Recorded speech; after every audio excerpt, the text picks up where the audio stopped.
দর্শক যেমনটা দেখানোর চেষ্টা করছে আইন শৃঙ্খলা বাহিনীর একজন মুরব্বী অসুস্থ হয়, আইন শৃঙ্খলা বাহিনীর সদস্যরাও মূলত সাহায্য করছেন তাকে নিরাপদে।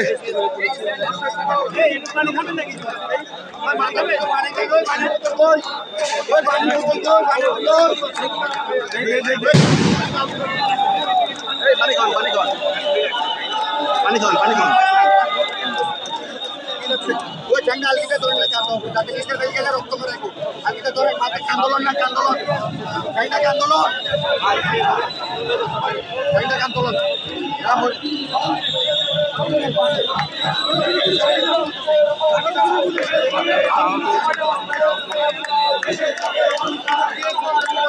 এমন কি উল্কানা আপনারা ভর্তি করতে পারেন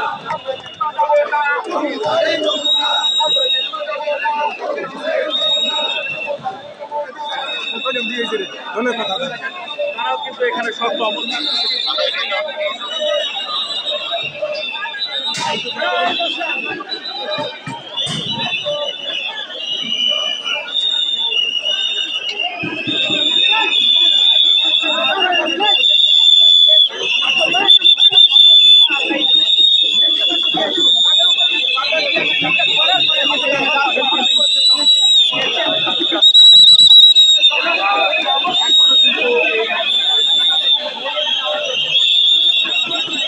দর্শক এই মুহূর্তে আমরা যেমনটি দেখানোর চেষ্টা করছি এই মোড় থেকে একেবারে দেখতে পাচ্ছেন যে থমথমে অবস্থা বিরাজ করছে এবং আইন শৃঙ্খলা বাহিনীর সদস্যরা মূলত কঠোর অবস্থান নিয়েছেন নিরাপত্তার বিষয় চিন্তা করে। আমরা সেই দৃশ্য দেখানোর চেষ্টা করছি আইন শৃঙ্খলা বাহিনীর আন্দোলনকারীদের ছত্রভঙ্গকারীদের জন্য লাঠিচার্জ সহ টিয়ারশেল এবং সানগ্রেনেড নিক্ষেপ করছেন।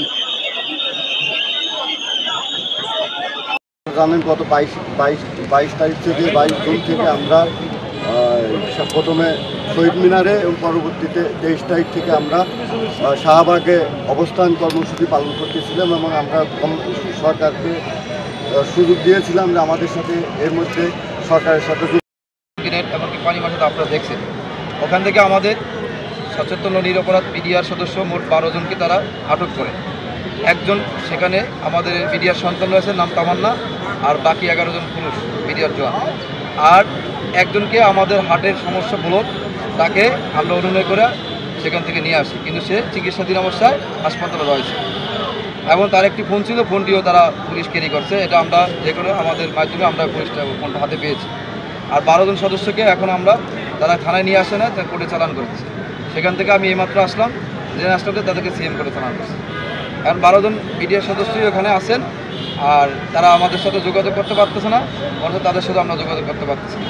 আর আমাদের এই পরিষ্কার সুন্দর একটা কর্মসূচিতে তারা যেভাবে আমাদেরকে আমাদের আহতের সংখ্যা প্রায় 70 থেকে 80 জন উপরে চলে গেছে, কেউ চিকিৎসাধীন আছে, কেউ রাস্তায় শুয়ে আছে, না খেয়ে শুয়ে আছে, বিভিন্ন অবস্থানে এখন বিডিআর রাস্তায় মরতেছে।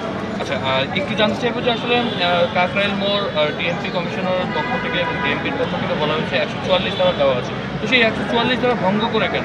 আমাদের আপনারা জানেন, আপনারা সাংবাদিকরা অবগত আছেন, আমাদের এই পর্যন্ত 28টা কর্মসূচি ছিল। এর আগেও আমরা 22 তারিখে একটা কর্মসূচি দিছি। আমাদেরকে এরকমভাবে নিয়ে নাটকীয় একটা সাজানো মঞ্চে নিয়ে গাড়ি দিয়ে কজন লোক নিয়ে যায়, পুলিশ প্রশাসন আমাদের সাথে ধোঁকাবাজি করতেছে। আমাদের কাছে সচিব মহোদয় পর্যন্ত যায়, সহকারী সচিব 112-র মাধ্যমে। আমরা চাচ্ছি সরাসরি সাক্ষাৎটা প্রধান উপদেষ্টার সাথে সাক্ষাৎ করবো, স্বরাষ্ট্র উপদেষ্টার সাথে সাক্ষাৎ করবো, কিন্তু আমরা বারবার এখান থেকে আমাদেরকে নাটকীয়ভাবে আমাদেরকে এখান থেকে সরিয়ে দেওয়া হচ্ছে।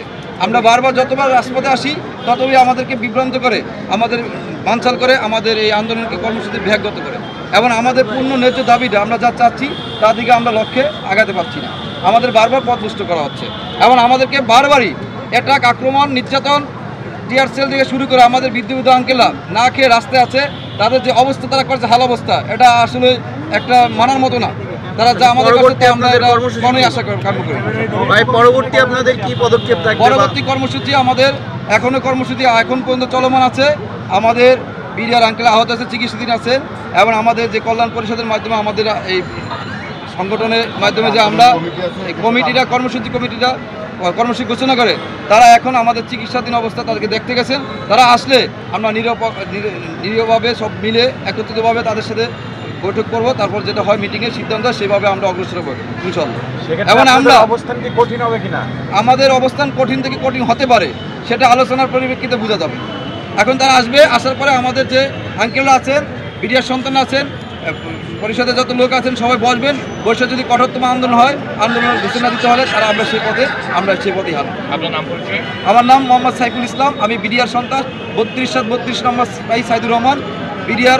বিডিআরের গণহত্যা বিদ্রোহের নামে চালিয়ে আমার বাবাকে বলেছে মিথ্যা সাক্ষী দিতে, মিথ্যা সাক্ষী দেয় নাই বলে আমার বাবাকে জেলে পাঠিয়ে দিয়েছে এবং তাকে চাকরিচ্যুত করা হয়েছে এবং তার পেনশন সব কিছু থেকে তাকে বঞ্চিত করা হয়েছে। তিনি মৃত্যুর সাথে পাঞ্জা লড়তেছেন, বাড়িতে আছেন। আমি তার পক্ষ থেকে বিডিআর সন্তান, তার অধিকার আদায়ের, তার সম্মান আদায়ের পথে জন্য এই রাজপথে আজকে এসেছি। আমার বিডিআর আঙ্কেলদের কাঁধে কাঁধ মিলিয়ে এই আন্দোলনে যোগদান করেছি।